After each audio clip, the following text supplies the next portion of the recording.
Abbiamo seguito pedissequamente quanto previsto dalla Costituzione, chiediamo le 23 materie, abbiamo rinforzato la nostra richiesta con un referendum al quale hanno partecipato 2.328.000 venti.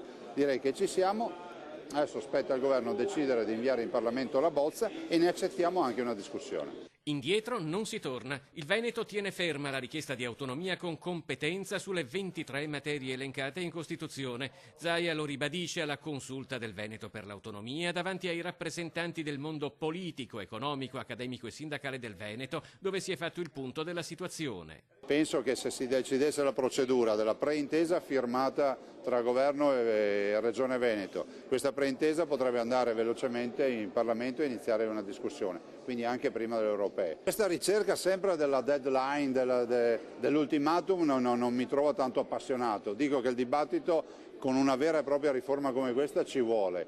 Dico a tutti che noi siamo sul pezzo, non si è assolutamente rallentata la macchina, tant'è vero che come vedete il dibattito c'è tutti i giorni.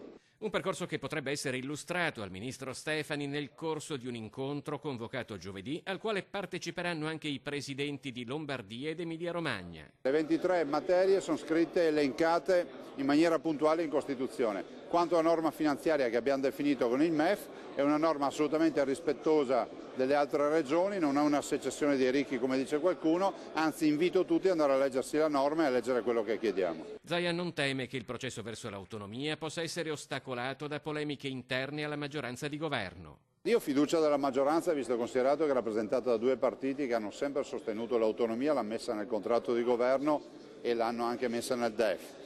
Dall'altro, se si continua a parlare della secessione dei ricchi, invito tutti ad andare a leggere perché non è così. Cioè dire scemenze le si dice solo perché non si vogliono affrontare i veri problemi e la secessione dei ricchi rischia di diventare un alibi per qualcuno.